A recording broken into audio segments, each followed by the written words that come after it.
going on between my ears? Everyone seems to be so clear, but I'm feeling foggy. I need it to stop. Let's talk about it with Ronnie and Bob. It's Mental Health Awareness Month. It's Mental Health Awareness Month. It's Mental Health Awareness Month. It's Mental Health Awareness Month. It's Mental Health Awareness Month. It's Mental Health Awareness Month.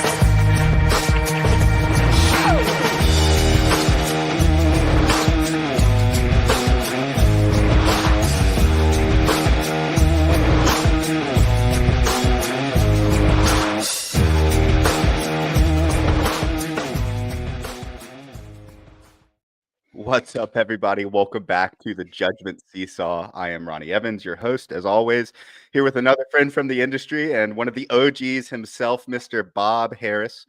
Welcome to the show, Bob. How you doing, man? I'm doing great, Ronnie. Thanks for having me on. Been a successful run for you here this month. Great to see it. Looking forward to putting a bow on it. Yeah, absolutely.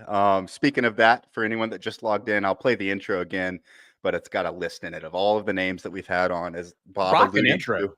It's thank you. Shout out to AI for that. But man, yeah, it's been a sprint. As always, at the beginning of the episodes, I give people a little rundown on the Judgment Seesaw. So let's do that real quick, and then we'll dive into everything. But if this is your first time watching, the Judgment Seesaw as a concept, it comes from economics. It's about buying decisions and weighing that. And when it applies to therapy, it's used as a metaphor to help people understand how actively they are listening and how in tune they are with either a person or a business or whatever they're dealing with in front of them in life. And it works like this. If you're judging someone, you're not understanding at all, and vice versa. If you're being understanding, you're not going to have any judgment. And it's a bit of a paradigm mentally, because you can try it out during this episode while you're watching Bob and I talk. Like, try to judge us and understand us at the same time, and you will find that you can't. And so that's what the Judgment Seesaw is. It's a great exercise, and in the end, it comes down to understanding. And we are here today to understand you, Bob, and learn a little bit more about your story and just share in general. That's a big task, understanding me, but we'll give it a go. Well, speaking of you, just in general, you've made some changes in the last year with your fantasy football, like locale, your career, so on and so forth. So give us just a quick, 60-second run through on what you're doing right now and your typical fantasy football plug, and then we'll dive in. So after 30 years doing one thing or working in one place, I moved on. I went from Football Diehards and fantasy sports publications to Football Guys. The reason behind it we'll talk about are horrible. The landing spot's fantastic. So, it leaves you kind of feeling, almost, I feel like I felt like during COVID when I've been working from home since 1993. This was not a huge adjustment for me. And so this is the same thing. I feel kind of like it's a bittersweet thing, but also a little bit of guilt because, wow, what a great landing spot for me due to horrible circumstances. So, I'm sure I'm not alone in that feeling. A lot of us work from home, or a lot of us, find these ideal landing spots and you go, wow, how did I look out when I see all these other people, out there battling to keep up with stuff. So there's a little bit of guilt associated with it, but after 30 years, change comes. And I will say one thing about change, Ronnie, is change is the worst thing in the world. It's horrible right up until you make it. And then it usually turns out to be the most fantastic thing ever. Imagine that. Case in point, this episode, man, I wasn't able to do content for a couple years because of my anxiety. And finally it's got to make a change. Let's just do it. I'm just going to episodes in 30 days. Let's just go over the top and expose myself to everything. And here I am, and I feel ready to do content. 30 days ago, I was ready, but mentally I was not at all. I was terrified of the whole thing. So with all that, we'll definitely dive into the story, and definitely in these episodes, we've talked about some pretty serious and heavy stuff with a lot of the different guests, and it's part of sharing. And so I'm excited to get some perspective on that from you. But before we do that, in general, you have a really cool story, particularly in relation to improving oneself and your outlook on life. And over the last decade or so, you've got it pinned to your profile, I believe, still at the top. Sure. You know what I'm alluding to. I want to let you break it, but tell me a little bit about your story working through like health in that front and just the weight loss in general and how you feel now versus before the change and everything there. So it's funny because the weight loss is like the tip of the iceberg, the tip of the change iceberg for me. This goes back to, being a heavy drinker as a young man coming out of high school. I drank heavily. That morphed into drug addictions and went through multiple rounds of that. And the funny thing is, and it's the same with the weight, I've come over time to find out that addictions can be replaced, right? And it's what you replace them with is the crux of the issue. So, from the drinking to the drugs, from the drugs to the work, and to the work kind of led to, becoming horribly overweight. And so it's funny because I heard Evan Silva on his recent podcast where he outlined some of his issues, talk about this. And when you get into this field, especially when, I was starting in the early 90s, and then, through that entire decade, you get up in the morning and you start working, you don't stop. You don't really take care of yourself. That's the last thing on your mind. And that was the last thing on my mind. And over the course of 10 plus years, I went from being a normal size human to somewhere above 400 pounds. And I don't know how much above because I had my scale maxed out at 375. So, and I maxed it out. I did. And when I decided to, so I feel super fortunate in that, Ronnie, over the course of my life, I have demonstrated a remarkable ability that not everyone has. And I've realized that it's a huge blessing. But once I decide I do this, I stopped drinking on my own. I stopped multiple types of drug addictions by deciding. Right. So, and I know, this is not a slight on people who have, have to do it other ways or whatever. It's just, I can do that. Right. And I did the same thing with weight. I just decided. Someone took a picture of me on my 46th birthday or 45th birthday. And I just went, oh my gosh, look at me. In my eyes, I looked basically dead. You can see the picture is pinned to my timeline it's in the article that's pinned to the top of my timeline. And I just looked at myself and I said, wow, I mean, I might be dead and nobody's told me, right? I mean, it's just like there was, it was horrible. And I realized, it had gotten to the point where it was like, I was limited in what I could do. I was embarrassed by just to walk out the door. So I didn't do that very much. And so I just decided it was time to change. And there you have it. It's, I reached these decision points and then I study them and I figure out how to make the change. I make a plan, then I make the plan better. I'm still making that plan better every single day. Yeah. But that's how it kind of works. And so, for me, the weight thing was pretty simple calculation. I had to change it. So like, I think a lot of people, when you're overweight, I have to go on a diet. And I would say, no, you have to have a diet.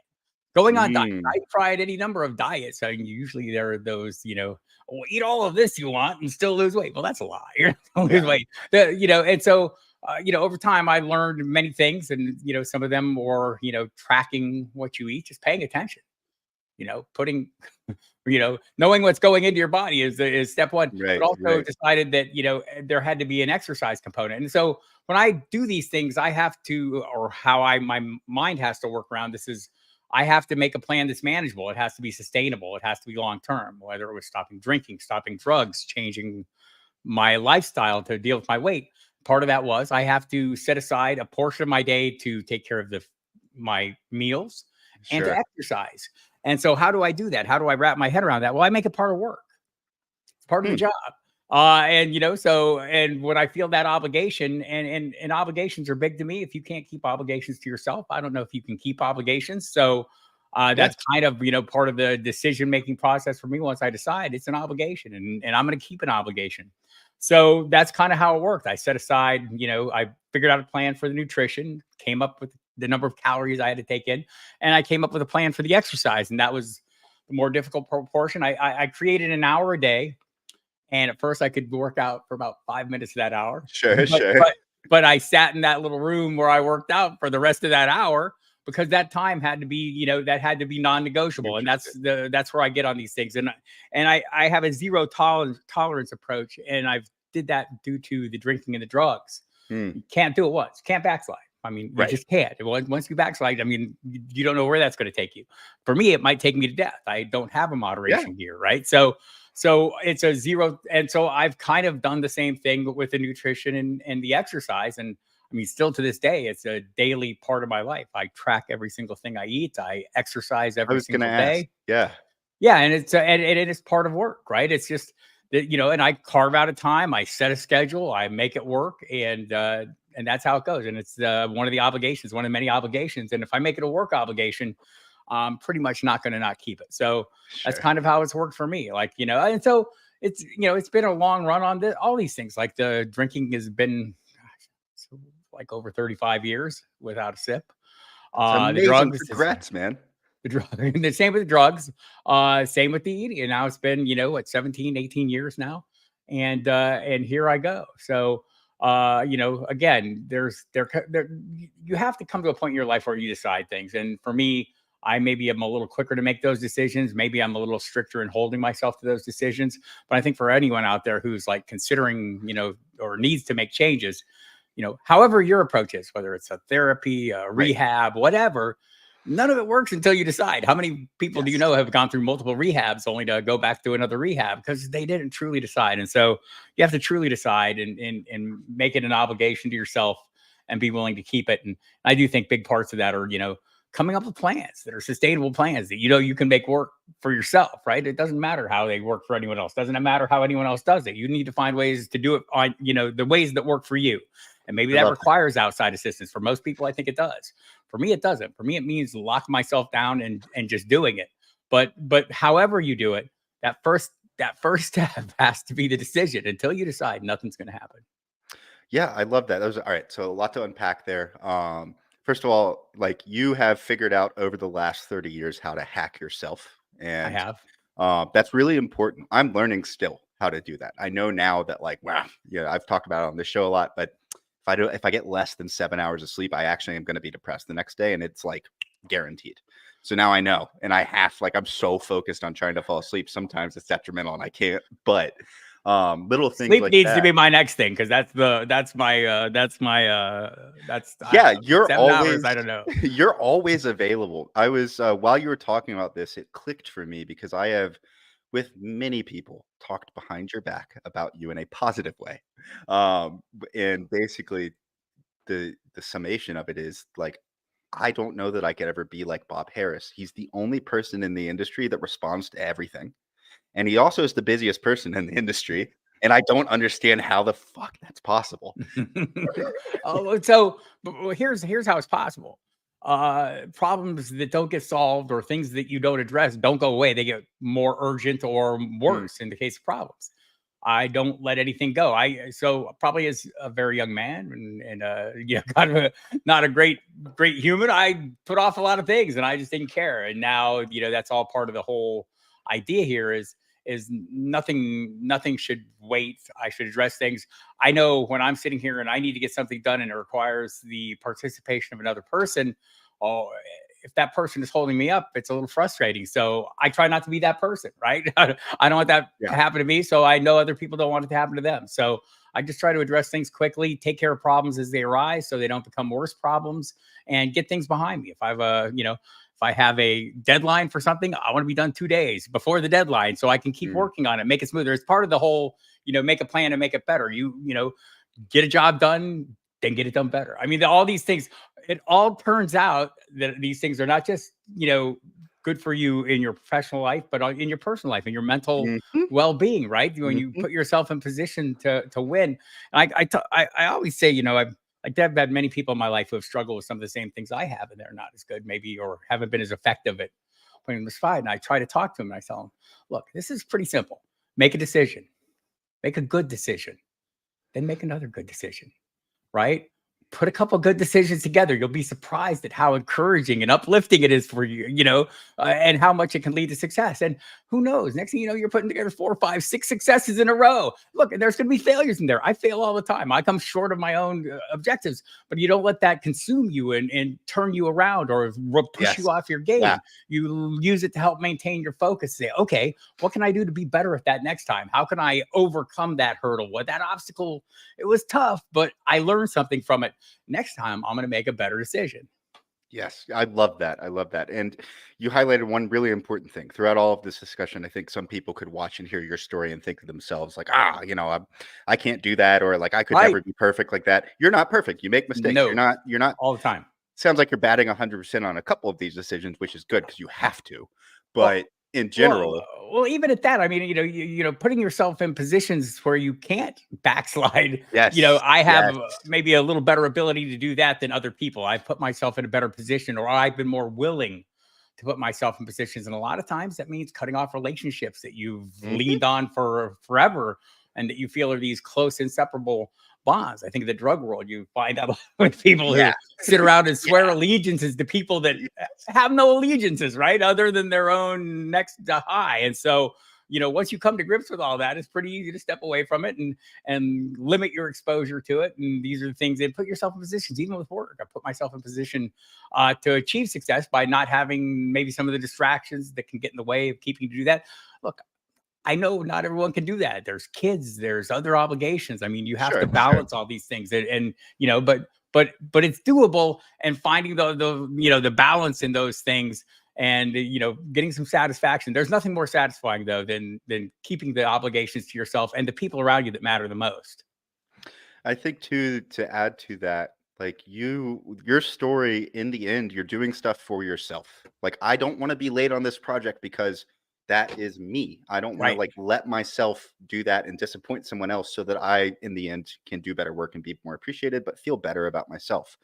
That is something that is really, it's a trait that's really hard to come by for people, particularly people that are in a long-term or chronic, even depressive spell. That typically goes hand in hand with a lot of self-flagellation, doubt, so on and so forth.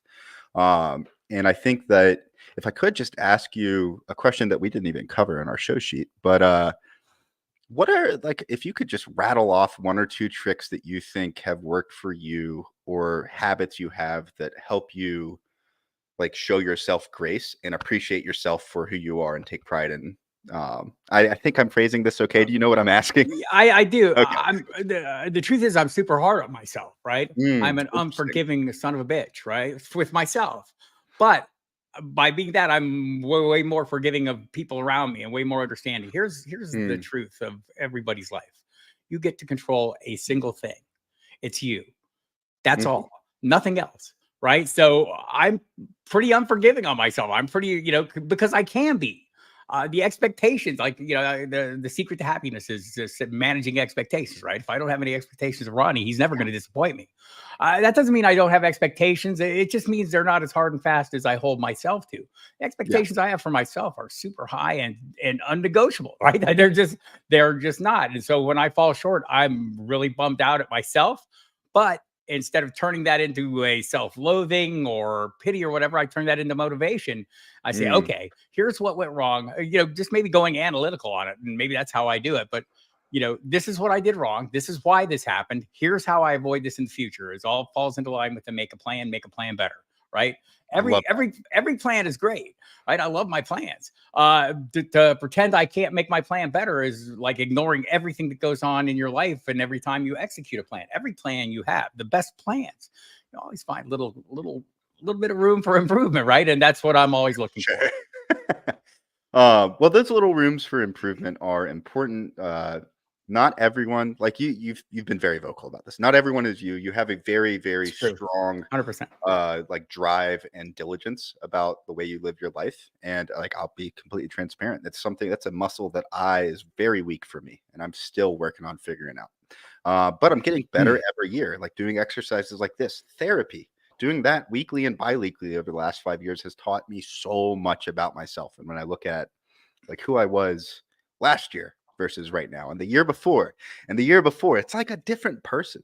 And but it's not, it's still me. I just have recalibrated my approach to life, and my ability to translate what's around me is much healthier than it used to be.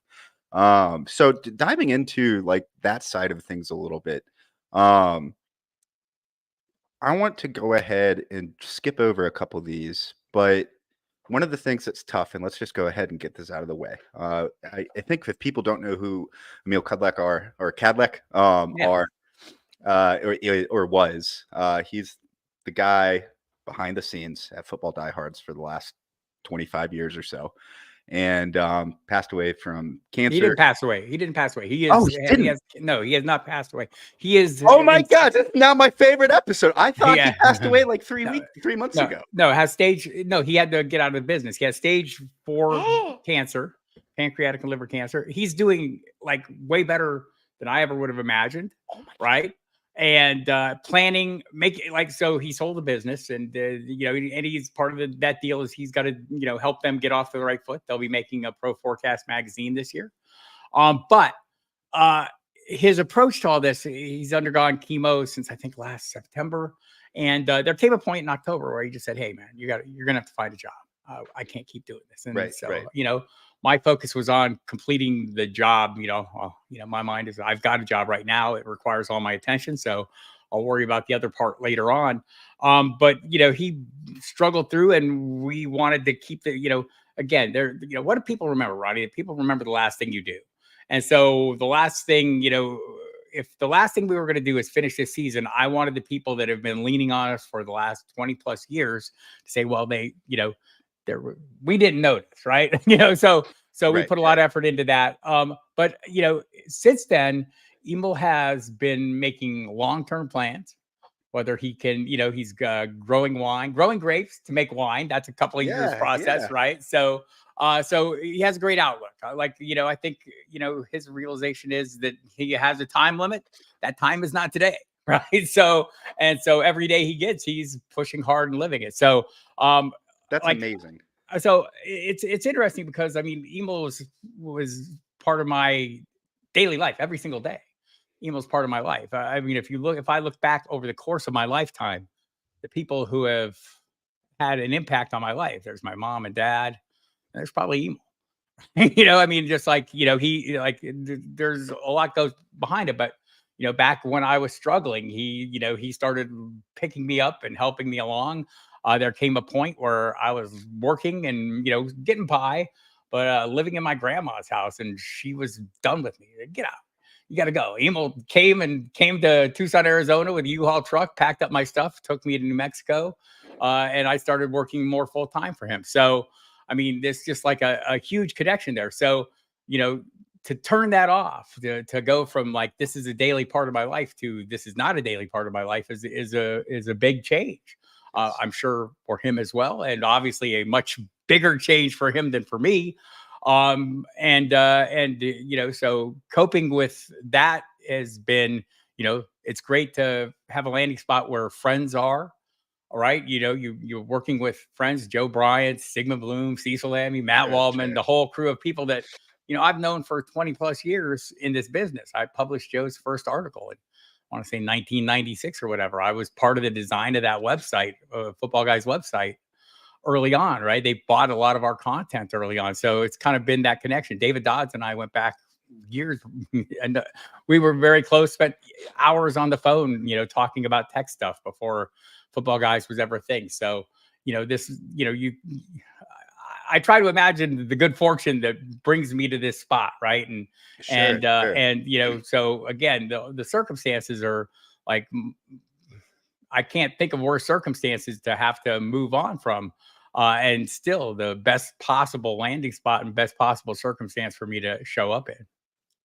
Well, first of all, I'm so happy right now. I'm also incredibly embarrassed. I can't believe on the show I realized that, but I've been living in this cloud of darkness about Emil for the last 2 months because I had the impression I thought that happened a couple months ago. So it's funny because incredible moment on this episode for me. Well, I think back to our communications, and you've had, I don't want to share what we talked about, in specifically, but you had some ideas and some things you wanted to do, and I'm kind of like, well, Emil's got some other things going on, and then kind of went by the wayside, and I didn't realize that you thought that's where it had gone. Yes. I'm happy to give you this news. Yes, thank you. It's the best. I don't even think being embarrassed is the right feeling to have, but of course I am. Mostly just happy. That's awesome. Right. I think that would be the feeling to have. Yes. Yes. That's incredible. So with that, not Emil, but in general, the industry is getting older, right? Especially you just listed off. Especially me. Well, I wasn't going to say that, but yeah, man, like you and everyone else that was around getting this thing off the ground in the 80s and 90s. are now 3 decades past that, and you were adults when you started. So of course, age is catching up to a lot of people. And it wasn't even old age, but like tags a few years ago because of COVID and so on and so forth. We're entering a phase now, from my observation, where retirement's on the horizon. People are stepping away from jobs. There's been what's his name? Mike Wolf, retired recently. Like Ron Wolf. Rob Wolf. Thank you.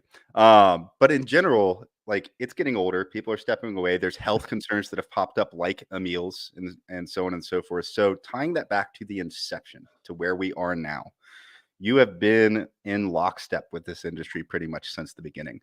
2 questions in one here. First is, what have you noticed that has changed, that has made you most proud of the community over the years? And then the second question is, how are you and everyone else that's been around so long coping with like the realities of age and the reality of an industry that's grown well beyond what you guys probably could have ever imagined, and so on and so forth? It's funny because Joe Bryan will say this often. He probably couldn't get a job at the website he created, right? And that's because of all the smart people who come into this business. And like, I feel like I've been grandfathered in, right? Like, literally, like I started doing things, I'm not out there doing a lot of things that a lot of the great new minds in this business are doing, because frankly, I'm not capable. I'm still capable of doing what I do, which is, look, the essence of everything we're doing is the communicating of ideas, right? Yes. I'm pretty capable of that, and I probably always will be. I have no plans to retire. That's something Joe Bryan and I talk about. What are your plans? I'm 62, and I'm probably going to work until, I don't know. I watched a show, like a music awards show, and I saw Willie Nelson, and they were celebrating his 90th birthday. And Willie's sitting there playing guitar, and like, if you don't know about Willie Nelson's guitar playing, people, you should watch it. It's Eddie Van Halen level stuff, just a different genre and a different thing. He's doing next level things still at 90 years old, right? And so I want to channel my inner Willie and end up, I think the joke I said to Joe Bryan is, the plan is to die at the mic. I don't have any plans to retire. Sure. Right? Because it's not like a super physically taxing thing. And so taking care of myself and putting a lot of emphasis on good health and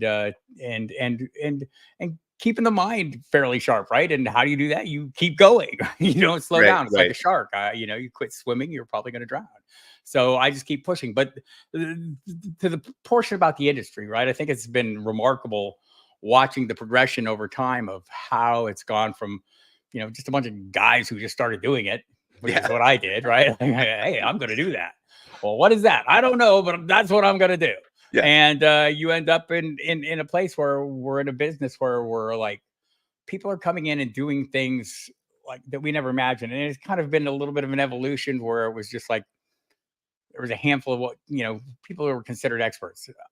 I don't know that I ever consider myself an expert, but now more than ever, I see the truth is the people that I'm serving, the audience is the experts. My job is to keep them there, make them what they want to be, facilitate their expertise, if you will. And so I think there's a lot of people out there doing good things in that regard, whether it's creating tools, software into things, just manipulating data, working with it, just demonstrating how it can work for you, displaying it in ways that people can find useful. All those things have been kind of the changes. But I think the changes that really made a difference for fantasy football were the commissioning software that started coming out in the mid-90s, the CBS commissioner. Those things that allowed the entire internet to connect and just play with whoever. Yes. And that sparked a tremendous growth. And you mentioned the people who are no longer with us. Kevin Austin is the one who was a great programmer, one of the, the people who brought that kind of software to light through the commissioner, through my fantasy league, et cetera. We lost him way too early, suddenly of a heart attack. So, that was really, to me, the turning point where we could all sit down and put our USA Todays away and start filling in blanks in on our computers and coming back, and it spits out all the information we needed. And beyond that, allowing us to connect with people that we didn't necessarily have to meet in human form to play with, just opened the door to a lot of things. And that's kind of continued on through, the more types of leagues that are more engaging, the more types of people. And so all of it kind of worked together. I think there are great aspects about like the social media end of things, and there are also horrible aspects about that. We can get into that a little bit. I have some really specific thoughts on social media, and Yeah. realizing I have the benefit of not having to. I don't need it, right? But and I have the good fortune of not needing it. I started doing this before there was such a thing, right? And we were doing a thing in the internet news groups, right? Which was like the primordial sludge of what is now, we all live in, whether it's X or wherever. And I think the pressures that this puts on people are immense. Yes. And I don't feel those pressures. I don't care about those pressures. And I wish if I could do one thing, it would be help people understand that X is not a place. Whatever judgment you're getting there is not real. It's not, it's only as real as you allow it to be. It only has the power over you that you allow it, that you grant it. And I get it. You need this, you need this bump. Think about what it is and think about what you're really getting, right? And think about what you're doing to get the engagement and how you're putting yourself out there. And I get it. It's important. You need the engagement. But just give it some thought, that how connected you feel like you need to be to it, and how much emphasis you put on the feedback you get from people you will never know, who are otherwise meaningless to you other than a comment on a tweet. Yes. I love that. Let's definitely dive into the social media side of things here next. And in league with that, what was, just a side, this has nothing to do with mental health, just out of curiosity, what was the first like social media platform that people really were able to connect over? Was it CBS Commish Tool? Was there a forum in the late 90s? Like, yeah, I want to say the news groups were it. I mean, the news groups were every bit as mean and vicious and horrible as, or could be. It was a smaller group of people, and we got to know each other really well. But that was really the starting point, and that was, the early to mid 90s. And it was really useful in, sharpening your elbows up and preparing yourself to deal with the kind of criticism that we get every single day. You put an idea out there, you have to realize there's going to be people who are willing to ridicule whatever it is you're saying, because they don't care what you're saying, and whether what you're saying merits ridicule or not. They can do it, so they do.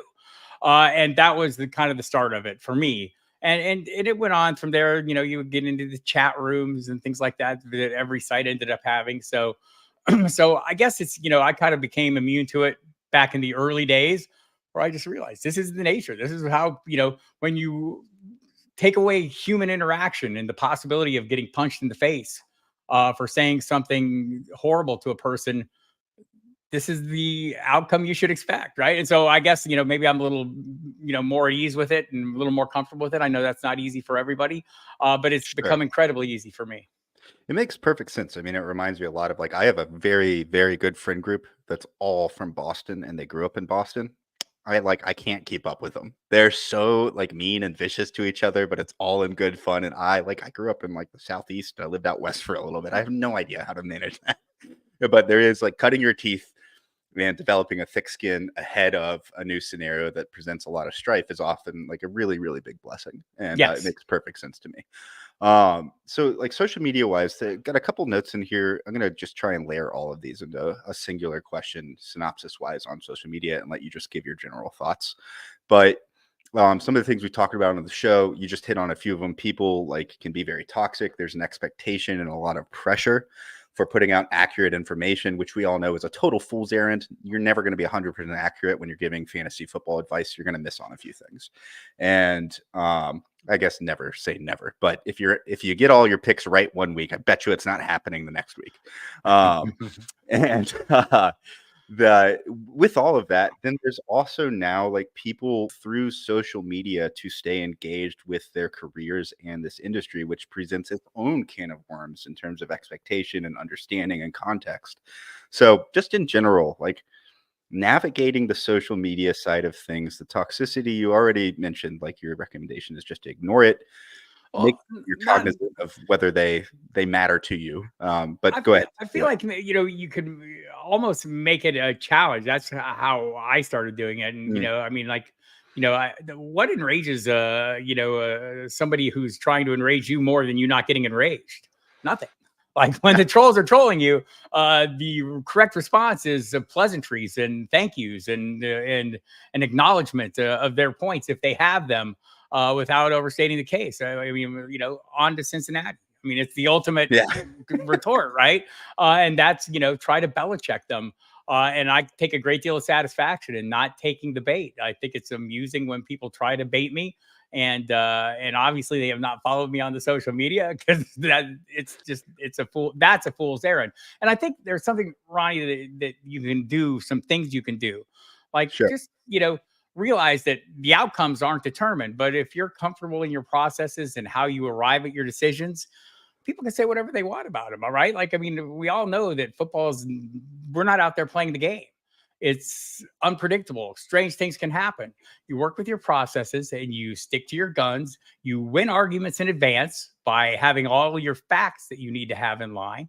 And then you try to be comfortable with, understanding, like, it's like, what does a NASCAR driver say when they get in a wreck? At that point, I just became a passenger. There becomes a point where you go from the driver to the passenger. That point in our business is when the games start. Right? You're not out there. You're not going to throw any passes. You're not going to tape any ankles. You're not calling any plays. You're not throwing the block. You're watching. You're an observer. And all the things you hoped would come true. I sit here and I root for my stories and the things that I've put out there. I mean, look, I'm on the radio 7 days a week during football season. I give people tons of advice. If you think I'm not watching football games curled up in a little ball thinking of all the advice I gave, I am. Right. But also I realize that that's all I get. Right? That's the extent of what my control, or, my control is zero. But, I can have concerns, or I can learn how to deal with them. And over time, you learn how to deal with them. It doesn't mean I'm not miserable when, like, something I've really pushed all week, just falls flat on its face or whatever. But you do the work in advance and you have sound logic for why you made the decision. So when people come back to you, you told me to start that guy.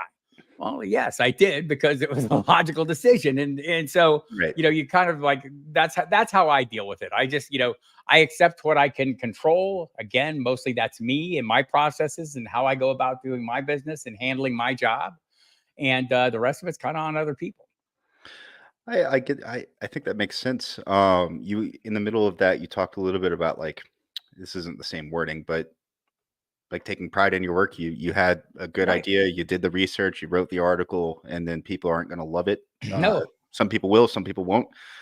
Like, you can't waste all your energy on the negatives. Focus on the positive. If somebody says something negative, look at it, and if it's constructive, like, engage with them in a positive way. And even the worst trolls, I mean, there might be something a little constructive in whatever the trolling you're getting, right? Like, and so satisfy yourself by taking out that kernel of truth that they're maybe basing an entire bunch of crap on. But there's maybe something in there, because when we pick on each other, we're picking on things that we see, right? And so, there's a little bit of a weakness. Maybe I can work on that weakness, and it'll be a little harder for the next troll. Probably not. They're going to keep coming, but it gives you something to work on with yourself. And I think, all of this is, for me, more about me than it is about them, right? I want to do a good job. I think it benefits my audience, but more benefits me, because I can go to bed at night for the 3 hours I sleep and sleep really well, and a little short of your 7. But that's kind of the goal, is like, look, we're serving up a population that's like one of the best informed. Our audience, is there a better formed audience out there? I mean, I'm sure there is, but as we deal with this every day, the people we're dealing with are very well informed. You should expect them to be super discerning and super critical. They take this seriously. I mean, I take it seriously too. I take myself much less so. But I take what I do pretty seriously, because the people I'm serving it to take it very seriously, and it means something to them. So I get it when they're critical, and I want to make sure I do everything I can to limit that criticism, but knowing that it's never going to go away. It's all part and parcel of the job.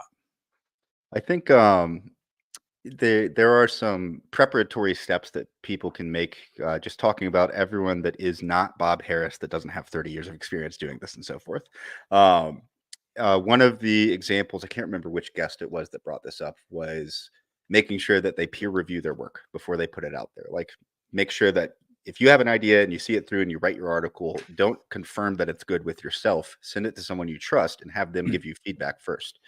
I also talked with someone about, like, trying to look at articles. If you're someone that struggles with anxiety and negative feedback, before you publish content, look at it yourself and try to figure out what people are going to complain about.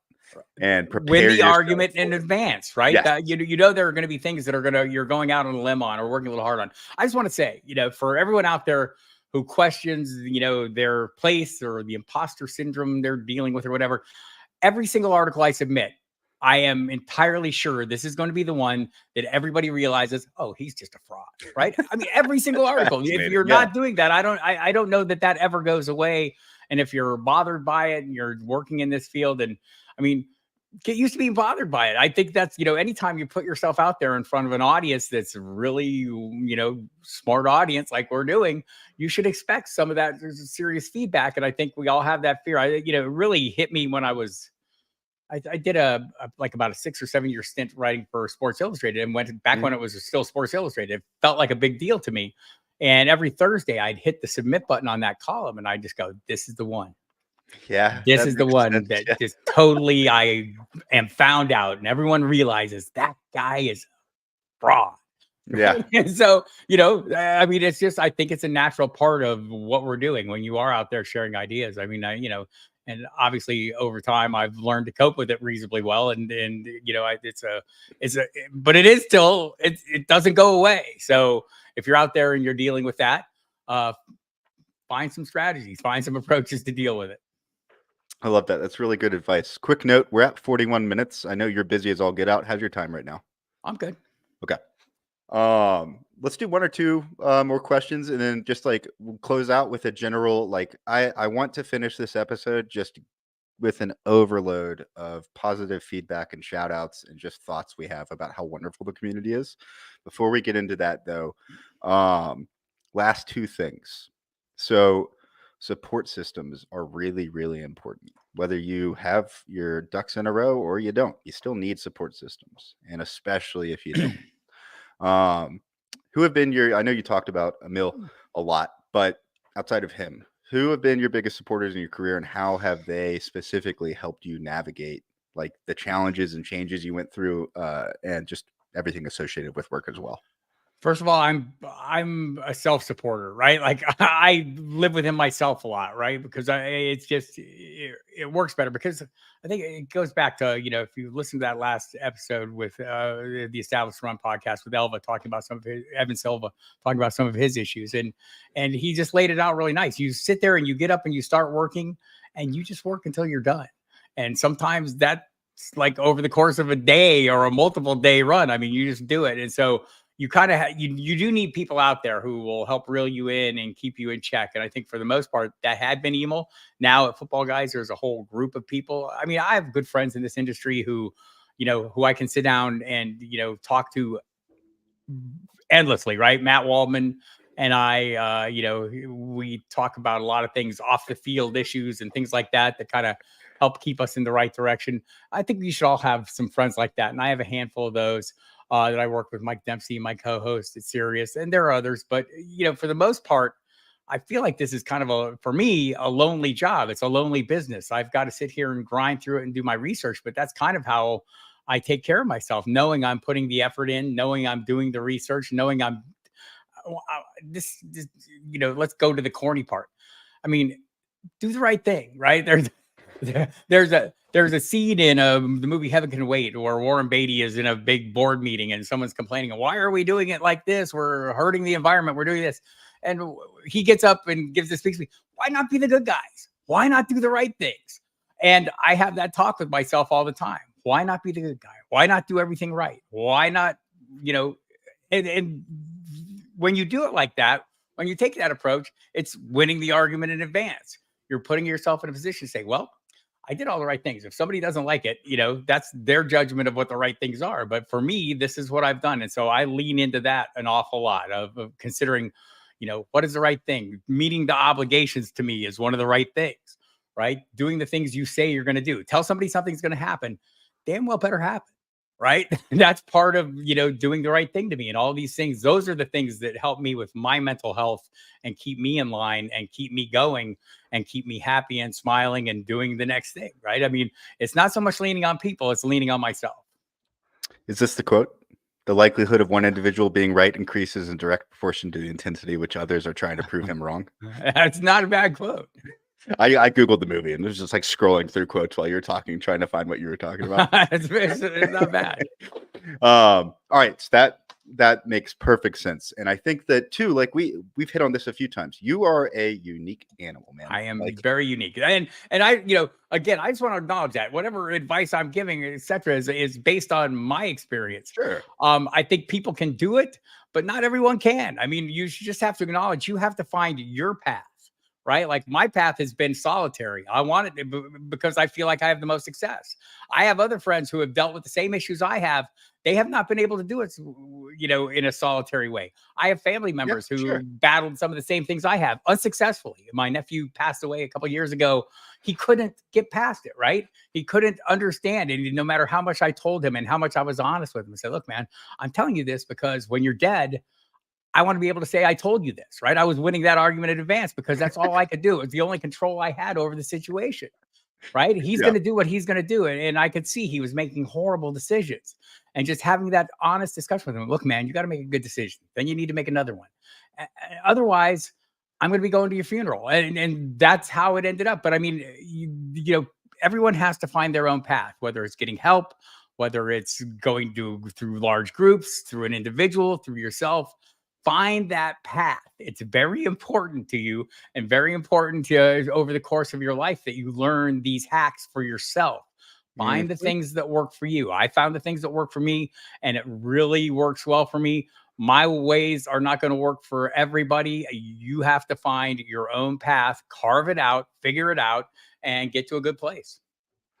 I love that. I mean, do something good and then do another one and create this. It's kind of like the yes train. It's a thing from sales, but it makes sense. It's why it works in sales. You also talk different strokes for different folks. I know it's like the classic phrase, but you have to, like you said, find your own path. Like if you take anything away from this episode from Bob, there's lots to take away that's really good. But in the world of mental health, there are lots of solutions out there, and you should try out a few of them and figure what works for you. You should acknowledge that when there are issues, you should acknowledge those issues. And again, it starts with making a plan.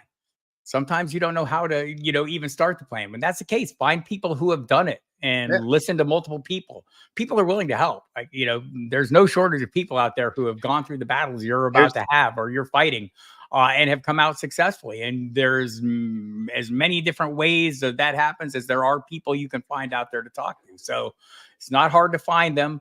And most of them are willing to share. Yeah. There's this thing, I don't know if you've heard of it. That's a good resource to go listen to a lot of these stories that people have shared. It's called the Judgement Seesaw. Yeah, I've heard about and there's 30 of them. And like every single possible type of struggle that I could have thought of, or challenge is a better word, whether it be autism or like neurodivergence in general, addiction, depression, anxiety, bipolar disorder, trauma, domestic abuse, like the whole gambit. Like civil wars. Like somebody went through one of those that was on the episode. I mean, give them a watch, and it's not just me. FF Face Off in August is doing their podathon they do every year where people hop on, talk about fantasy football, raise money for mental health with little doses of mental health discussions in there. The Fantasy in Frames last year, Zach and his wife did an entire series where they, from a clinical perspective, broke down what these different things mean and like ways to deal with them. So the resources are out there. The people are there to help. This industry is, I think, pretty fantastic at that. And my last question for you, Bob, and then we'll do a couple shout outs and get out of here, is why do you think mental health really does matter? I think for the most part, I mean, feeling good about yourself, being able to go about the daily tasks you need to do, figuring out the ways that it works for you. I talk about keeping obligations to myself. That's one of the ones that I hang my hat on. There are going to be other things you hang your hat on, but what gives you that self-satisfaction? What at the end of the day, you can say, okay, look, I did this thing that I wanted to do, or I accomplished the goals I wanted to accomplish, or I met the obligations to myself and the people around me. I mean, find those things that you can hang your hat on that make you feel good about yourself. They're out there, and hopefully everyone has something. Whatever it is, like maybe it's not work, maybe it's something personal, maybe it's taking care of your pets or your family or your kid, whatever. Find those things and kind of prioritize them a little differently in your life so they're a bigger part of it. I love that. To answer the question for myself too, like, and for me, much shorter, mental health is everything. Everyone deals with it. We all have brains. We got this thing between our ears, and sometimes it does better than other times. And when it's not doing well, whether that's a bad day or you have a chronic issue that you deal with on a week-to-week basis or whatever in between, it's still a mental health issue. I did a space last year, and Mace Riney, shout out to Cali King Sniper on Twitter. Mace is great, but he hit me up, and I want to close out this entire series with a note for fantasy football creators and mental health. Here's an example of a mental health moment that you would deal with, even if you're not somebody that struggles. You go put out an article, and you get most of your takes wrong. And for 5 minutes or an hour or the next day, you think about that and you dwell on it, and it doesn't make you feel good. Is that a cataclysmic mental health moment? No. But it is a great reference point, because if you don't have to go to a therapist and deal with chronic issues, those little moments are what other people like myself deal with on a day-to-day 24/7 basis and have to overcome. But it's part of the same spectrum. So you might just be dealing with it in small doses. It's still a little mental health moment, and there's other people that deal with it in big doses. And awareness is really important, because the only way to create progress and create change is to share and be open and exchange information and help push forward like new practices and new open-minded approaches to things. And I think, and I hope that this show has helped accomplish that this year. Before we do the shout outs, Bob, really quick, yes or no? This is from Sir Football. I think this is an important thing. Oh, wait, hold on. Sorry, I meant this. I talk about that and then the comment, yes or no. This is part of the comment, though. My bad. I'm gonna do both. Okay. Like, you talk about these moments where, that are struggles or whatever. Have an escape route, right? Have a little off ramp, just for the moment, right? Because I still, you have a negative interaction with a person. Like, I sit here and say, oh, just let the trolls roll off your back. But you go away from that with a little bit of a negative connotation, even when you've handled it correctly. Have a little off ramp. For me, it's music, right? Like, I love my music. Have a place you can go that is an escape, whether it's movies, a book, whatever. Dive into that and, help yourself recover from those momentary setbacks. And there are moments every day where you come away from something with like, man, that just doesn't feel as good as I wish it would have felt. Okay. Either go on to the next thing and try and recreate that feeling, or have a little off ramp. Music is a great off ramp for me. It's a place I can go for even just a few brief moments, and nothing in my life, and I mean, I have great people in my life. I have a wonderful fiance. Everything is great. Nothing can take me somewhere faster than music. Nothing can make me cry faster than music. Nothing can make me laugh faster than music. All the, music can take it just like a direct route to my senses, just like smell is like a direct route to your memories. I think, people don't realize how important that is. Music is that direct route to my sense of well-being. And so, it's been very important to me over the course of time. It goes back to my youth. And so, maybe just a little comfort zone, a little safe spot for me is music. And so I use it for that still to this day. I love that. I know we've vibed before about music. I could not have said it better myself. Talked about it on this show. I come from the music industry, and I believe that there are 3 or 4 universal languages in the human existence. There's like laughter, and there's a few other ones, but one of them is music, and it's incredible. So I want to bring up one last thing, and then we'll close out. This right here. This is a great callback to the first episode of the show with Nick Whalen. He brought this book up. It's actually a book I've read before as well. It's by Tim Grover. Tim Grover is the guy who trained. He was the mental fitness coach, basically, for Michael Jordan and Tiger Woods and Kobe Bryant and Dwayne Wade and so on and so forth. And going back to what you were talking about earlier, like the thing about like addictive things or about traits is you can sometimes apply them to different things. You can. Tim, his whole philosophy there is, yeah, that's what you have to do. And like Michael Jordan, he doesn't say, I don't fully agree with him in the guise of mental health. Like, if you're a meth addict, you shouldn't just like carve out a time every day for you to do meth. And then no, you should not. I can speak from experience. That is probably not a good idea. But what he does say is find that exhaust valve, because everyone has a dark side and you have to let it vent. And so find a constructive way to let it vent. Dave Kluge, he goes on hikes on the weekend. That's his therapy. For you, you've got music, you've got us other exercise and things like that. I'm still working on what my exhaust vents are, but I'm getting there. And in the end, this is a great book. It actually doesn't really have to do a lot with mental health issues, but it has to do everything with mental fitness. And so shout out to Tim Groter. Shout out back to Nick Whalen. Everyone that's been on the show so far has been fantastic. I appreciate all of the guests. I also thank you to everyone that's watched. I think we're at like 17,000 views for the month, which is cool. All of this is brand new. So I appreciate you guys. If you're watching on Twitter right now, that's cool. Go over to the YouTube page and give the YouTube channel a view. Like 98% of the views are coming through X. I need to pump up the YouTube channel a little bit. But anyway, enough about all of that. Final thoughts from your end. And if you can, I know you said you're a self-starter and you do stuff for you, but give me like 4 people besides the people you've mentioned that are having a positive influence on you right now, or you think an influence on the community. Well, on me personally, my fiance Linda every single day shows me ways to be a better person, and it's very helpful. In the community, God, the list is so long of people you see out there doing great things and I like helping the question. so many people out, right?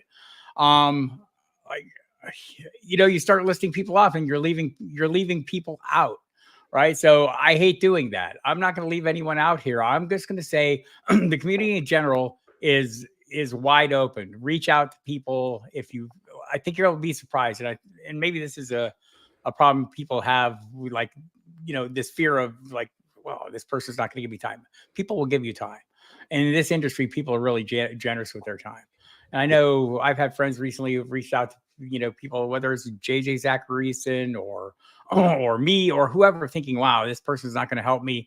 I throw JJ out there because I know someone reached out to him recently and got a bunch of feedback from him that's very helpful. You'll just be surprised at behind the scenes how much people are willing to help you out if you just reach out and tap them on the shoulder. So if you have a favorite out there, if you have someone that you're a fan of or you think highly of or you'd like to emulate, reach out and see what they think about it. I love that. Let's close with this. Selfishly, it's pinned to the top of my Twitter profile. Friendly reminder that this industry is full of friendly people who will value you if you value yourself. Exactly. So get out there, connect, network, and grow. Thank you. Like, this is, I'm super honored to have you on the show. This has been a hell of a month. Mental Health Awareness Month is important. I'm going to get emotional. So let's throw this on and close. You can't. What? You can get emotional. Do it. No, I'm not going. I've done it enough. We're out of here. Before I go, before I forget, 2 announcements. I'm going to do this show on a non-scheduled basis, but my goal is to do 1 episode a week with people from the industry in perpetuity. And then it'll be back for another 30-day sprint next Mental Health Awareness Month. And then also, I am launching sometime next month. It might be July, depending on how all the AI work goes. But I'm going to do a show called Group Therapy, where instead of just me and 1 member of the industry, I go and get like Jorge, Nate, and Zach from Fantasy of Frames. And the 4 of us sit down and have a conversation about mental health, but also about like industry hygiene, what's going on at the time, and have a little group therapy session. So excited to get those 2 things off the ground. That's what's coming next. Definitely follow Bob on Twitter at Football Diehard. Also Football Guys, Joe Bryant, all of them. And in general, love y'all. Thanks for watching. And yes, let's play the song again. What's going on between my ears? Everyone seems to be so clear, but I'm feeling foggy. I need it to stop. Let's talk about it with Ronnie and Bob. It's Mental Health Awareness Month. It's Mental Health Awareness Month.